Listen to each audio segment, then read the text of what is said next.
सवाल ये है कि आज सुबह क्यों दिल्ली की पूरी सड़कों में वाटर लॉगिंग? आज सवाल ये है कि प्राइवेट स्कूलों की फीस क्यों बढ़ रही है? आज सवाल ये है कि पावर कट क्यों हो रहे हैं? सवाल ये भी है कि आम आदमी पार्टी हारी क्यों? अभी 3 महीने हुए हैं, नई सरकार को 100 दिन पूरे नहीं हुए। अभी भी मुझे लगता है आप लोग अभी भी पता नहीं उसको अभी तक एनालाइज करके ये इस नतीजे पर पहुंचे हैं या नहीं कि हारे क्यों। अगर इतने सारे मुद्दे ऑलरेडी 3 महीने में दिल्ली में इकट्ठे हो गए तो फिर अरविंद केजरीवाल, आतिशी, मनीष सिसोदिया, सौरभ भारद्वाज, संजय सिंह दिखे क्यों नहीं? अरविंद केजरीवाल सिर्फ दिल्ली के नेता नहीं है। अरविंद केजरीवाल आम आदमी पार्टी के नेशनल कन्वीनर है और नेशनल कन्वीनर होने के नाते उनकी देश भर में आम आदमी पार्टी के संगठन को बढ़ाने की जिम्मेदारी उनके पास है। अच्छा, महिलाओं के अकाउंट में पैसे पंजाब में जो है कब तक शुरू हो जाएंगे? आएंगे, चुनाव से पहले जरूर आएंगे, बिल्कुल आएंगे। अब देखिए फिर आप ये जानती है आप ये करती हैं, आप कहती हैं पंजाब में चुनाव से पहले कर देंगे, दिल्ली में आप 3 महीने में पूछने लगती हैं पैसे क्यों नहीं आए, पैसे क्यों नहीं आए। और सीएजी रिपोर्ट्स का आप विरोध क्यों कर रही हैं? ये कह रही हैं आपने कहा कि पीएससी उनकी जांच नहीं कर सकती, क्यों नहीं कर सकती पीएससी? यही नॉर्म है, सब जगह यही होता है। सीएजी की रिपोर्ट आती है, पीएससी के पास जाती है, उसके बाद वो सदन में रखी जाती है। भारत पाकिस्तान में जो युद्ध हुआ 4 दिन का, कौन जीता, भारत या पाकिस्तान? भारत की सेना जीती, लेकिन हमारी सरकार हमारी सेना के साथ खड़ी नहीं है। युद्ध ये किसने रुकवाया? सीज़फायर जो हुआ वो किसने करवाया आपके हिसाब से? राष्ट्रपति, अमेरिका के राष्ट्रपति तो सोशल मीडिया पे हर जगह जाके कह रहे हैं कि मैंने रुकवाया। ट्रंप को इतना गंभीरता से क्यों लेते हैं? हम लेते हैं, हम गंभीरता से लेते हैं। हमारे देश के प्रधानमंत्री के बेस्ट फ्रेंड है वो, क्या कहते हैं, हाउडी ट्रंप, हाउडी मोदी, और उन्होंने मुझे गले लगाया, उन्होंने मेरी कुर्सी आगे की, उन्होंने मेरी कुर्सी पीछे की। और अभी तो रुको, क्लाइमैक्स अभी बाकी है। जय जय श्री राम दोस्तों, स्वागत आप सभी का आज के एक और मज़ेदार डिबेट वीडियो में। दोस्तों अगर आप डिबेट वीडियो देखने के शौकीन हैं तो आप बिल्कुल सही चैनल पर आए हैं, क्योंकि मैं इस चैनल पर latest debate video regularly upload करता हूं। तो यूट्यूब की दुनिया में कहीं आपका ये चैनल डिबेट अड्डा मिस ना हो जाए, इसके लिए आप इस चैनल को सब्सक्राइब कर लें और बेल आइकन को प्रेस जरूर कर लें, ताकि जब भी मैं इस चैनल पर वीडियो अपलोड करूं नोटिफिकेशन सबसे पहले आप तक पहुँचे। तो चलिए दोस्तों आज का ये मेन डिबेट आरंभ करते हैं। अब सवाल ये नहीं है कि आम आदमी पार्टी ने ये किया होता, अरविंद केजरीवाल ने ये किया होता, आतिशी ने ये किया होता।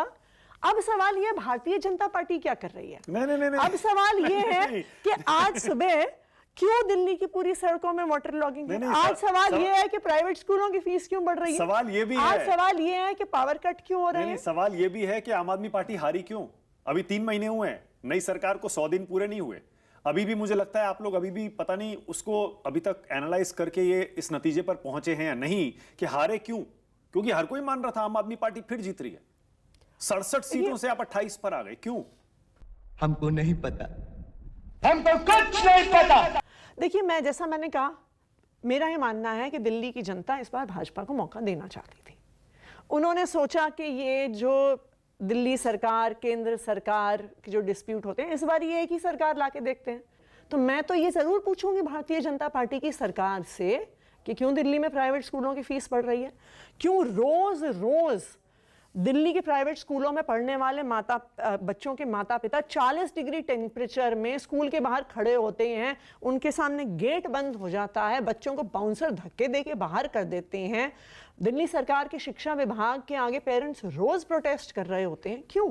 ओके, अगर इतने सारे मुद्दे ऑलरेडी 3 महीने में दिल्ली में इकट्ठे हो गए तो फिर अरविंद केजरीवाल, आतिशी, मनीष सिसोदिया, सौरभ भारद्वाज, संजय सिंह दिखे क्यों नहीं 3 महीने से? Good question. देखिए, क्या है कि अरविंद केजरीवाल से दिल्ली के नेता नहीं है। अरविंद केजरीवाल आम आदमी पार्टी के नेशनल कन्वीनर है और नेशनल कन्वीनर होने के नाते उनकी देश भर में आम आदमी पार्टी के संगठन को बढ़ाने की जिम्मेदारी उनके पास है। तो उस पर लगातार काम चल रहा है। 2 साल में पंजाब में चुनाव है, उसकी तैयारी हो रही है। गुजरात में चुनाव आम आदमी पार्टी लड़ेगी, उसकी तैयारी हो रही है। गोवा में चुनाव आम आदमी पार्टी लड़ेगी, उसकी तैयारी हो रही है। 2 साल में दिल्ली में एमसीडी का चुनाव है, उसकी भी तैयारी शुरू हो गई है। तो नेशनल कन्वीनर होने के नाते उनकी जिम्मेदारी सिर्फ दिल्ली तक सीमित नहीं है। अच्छा, देखिए, बीजेपी ने कोशिश की थी क्या कभी आपको लेने की? देखिए, बीजेपी तो कोशिश करती रहती है। आप बीजेपी का इतिहास देखिए, पहले साम दाम दंड भेद से वो चुनाव हर सही गलत तरीके से जीतने की आपको कोशिश कभी ऑफर आया था करते क्या? अप्रोच किया गया था? हैं। हमारे किसी करीबी व्यक्ति को अप्रोच किया गया था हमसे बात करने के लिए। ओके, ये कब की बात है? ये 1.5-2 साल पहले की बात है। ये उस समय की बात है जब आम आदमी पार्टी के कई सीनियर नेता छोड़ रहे थे, जेल में थे। झूठ बोल रहा है। पंजाब में लेकिन आपके लिए अग्नि परीक्षा होगी इस बार। मान लीजिए 2 स्टेट में आप पावर में थे, दिल्ली चला गया जो कि आपका स्ट्रॉन्ग होल्ड था, अब रह गया पंजाब। वहां भी बीजेपी और कांग्रेस पार्टी दोनों अकाली दल भी मिलकर कह रहे हैं कि आपने सबसे बुनियादी वादा तो अपना पूरा किया नहीं, महिला के अकाउंट में पैसे डालने का। तो इस बार इलेक्शन में आप कैसे, क्या मुंह दिखाएंगे लोगों को? देखिए, एक तो मैं भारतीय जनता पार्टी को भी, कांग्रेस को भी, अकाली दल को भी ये याद कराना चाहूँगी कि पंजाब के लोगों ने 1 साल, 2 साल या 3 साल के लिए नहीं, 5 साल के लिए आम आदमी पार्टी को वोट दिया है। किसी भी सरकार को जब 5 साल के लिए वोट देते हैं तो वहाँ के राज्य के लोगों को पता होता है कि कुछ वादे पहले साल में पूरे होते हैं, कुछ दूसरे में पूरे होते हैं, कुछ तीसरे में, कुछ चौथे में, कुछ आखिरी साल में। तो पंजाब के लोगों को तो पूरा भरोसा है कि आम आदमी पार्टी अपने वादे पूरे करेगी। कब तक ये महिलाओं के अकाउंट में पैसे पंजाब में जो है कब तक शुरू हो जाएंगे? आएंगे, चुनाव से पहले जरूर आएंगे। चुनाव से पहले बिल्कुल आएंगे। अब देखिए, फिर आप ये ज्यादती आप ये करती हैं, आप कहती हैं पंजाब में चुनाव से पहले कर देंगे, दिल्ली में आप 3 महीने में पूछने लगती हैं पैसे क्यों नहीं आए, पैसे क्यों नहीं आए। मैं बताती हूँ मैं क्यों पूछ रही हूँ। हाँ। क्योंकि मोदी जी ने खड़े होकर कहा था कि 8 फरवरी को नतीजे आएंगे और 8 मार्च को दिल्ली की महिलाओं के खाते में पैसे आएंगे। उन्होंने ये नहीं कहा था कि 8 मार्च को हम एक कमेटी बनाएंगे जो इस पूरे मैटर को ठंडे बस्ते में डालेगी और फिर उसकी कोई बात नहीं होगी।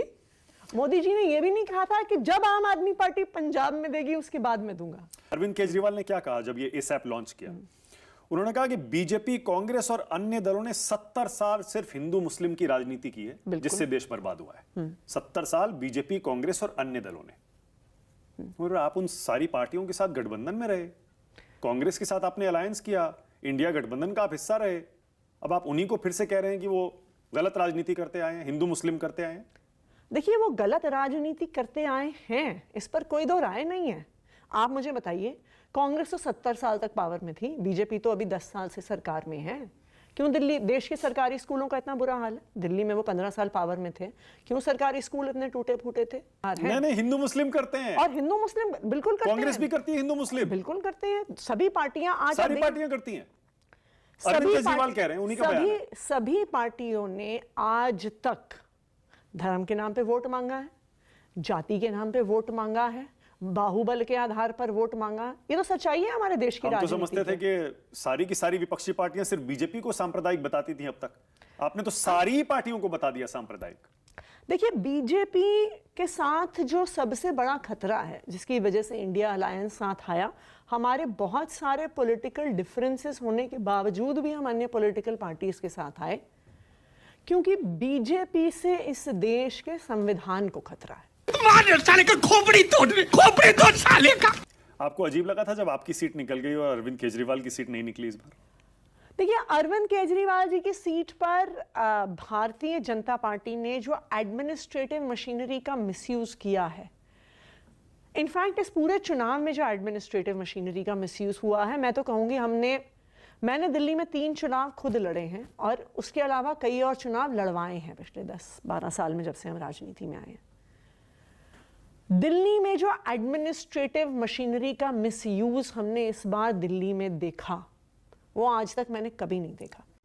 गजब टूबीबाज आदमी हो। क्या ऑपरेशन सिंदूर कामयाब रहा या फिर नाकाम रहा? सेना कामयाब रही, सरकार नाकामयाब रही। पाकिस्तान में आतंकी अड्डे तबाह हुए या नहीं हुए? हुए, बिल्कुल हुए, और सेना के लिए हैट्स ऑफ टू देम। ठीक है, भारत पाकिस्तान में जो युद्ध हुआ 4 दिन का, कौन जीता, भारत या पाकिस्तान? भारत की सेना जीती, लेकिन हमारी सरकार हमारी सेना के साथ खड़ी नहीं रही। ओके, युद्ध ये किसने रुकवाया? सीज फायर जो हुआ वो किसने करवाया आपके हिसाब से? राष्ट्रपति, अमेरिका के राष्ट्रपति तो सोशल मीडिया पे हर जगह जाके कह रहे हैं कि मैंने रुकवाया। तो ट्रंप को इतना गंभीरता से क्यों लेते हैं? हम लेते हैं। हाँ? हम गंभीरता से लेते हैं। हमारे देश के प्रधानमंत्री के बेस्ट फ्रेंड हैं वो, क्या कहते हैं, हाउडी ट्रंप, हाउडी मोदी, और उन्होंने मुझे गले लगाया, उन्होंने मेरी कुर्सी आगे की, उन्होंने मेरी कुर्सी पीछे की। ये हम नहीं कहते हैं। दूसरी बात, हाँ। सबसे पहले सीज फायर को अनाउंस करने वाले डोनाल्ड ट्रंप थे। इस बात से कोई भी पीछे नहीं हट सकता। क्या जयशंकर मुखबिर हैं, जयचंद हैं? कांग्रेस पार्टी कह रही है, आपका क्या कहना है? फेलियर है। क्या पहलगाम हमले का बदला पूरा हो गया? जब तक पहलगाम में हमला करने वाले या भारत के हवाले नहीं होते हैं या कोई सबूत नहीं मिलता है कि वो मारे गए हैं, तब तक बदला पूरा नहीं ठीक है। हुआ। क्या प्रधानमंत्री सिंदूर के सौदागर हैं? कांग्रेस पार्टी कह रही है। अगर हम अमेरिका के राष्ट्रपति की बात माने तो ऐसा लगता है कि प्रधानमंत्री जी के लिए अमेरिका का व्यापार इस देश की बेटियों के सिंदूर से ज्यादा महत्वपूर्ण है, ज्यादा कीमती है। ऑपरेशन सिंदूर से कुछ हासिल भी हुआ, बहुत सारे लोग कह रहे हैं क्या मिला क्या हमें, आपके हिसाब से हासिल हुआ या नहीं हुआ, ऑब्जेक्टिव पूरा हुआ या नहीं हुआ? दो महत्वपूर्ण चीजें हासिल हुई। सबसे पहले भारतीय सेना ने पाकिस्तान को और पूरी दुनिया को दिखा दिया कि अपर हैंड हमारा है, चाहे आप एयर स्ट्राइक्स की बात करिए, चाहे हमारे डिफेंस सिस्टम की बात करिए, चाहे हमारी नेवी की बात करिए, चाहे आप हमारी आर्मी की बात करिए। देश का बेस्ट प्राइम मिनिस्टर कौन रहा है अब तक का? देश का बेस्ट प्राइम मिनिस्टर, आपका फेवरेट अब तक का कोई भी हो सकता है? This is a tough question. मैं तो एक्चुअली कहूंगी जवाहरलाल नेहरू जी। आई थिंक नेहरू जी को भारत की आज़ादी के बाद बहुत ही एक फाइनेंशियली डिफिकल्ट मुश्किल हालात में उन्होंने देश को संभाला। और मैं ये मानती हूँ कि बहुत सारी चीज़ें जिनको हम एक आधुनिक भारत मानते हैं उनकी नींव। पर आजकल तो इंदिरा गांधी ट्रेंड कर रही है। 1971 में पाकिस्तान के 2 टुकड़े किए थे और मोदी जी से कंपैरिजन कांग्रेस पार्टी करा रही है। इंदिरा गांधी थी आयरन लेडी। ये जायज बात है वैसे। ये जायज है, मतलब there is no doubt about the fact कि आप अगर आज के भारत और 1971 के भारत को देखिए, अमेरिकी राष्ट्रपति को 2 टूक बात करके आई थी इंदिरा गांधी और कह के आई थी कि हम तुम्हारी बात नहीं मानने वाले हैं। मजा आया और मैं ये जो मजा है हिंदुस्तान के हर व्यक्ति को देना चाहता हूं।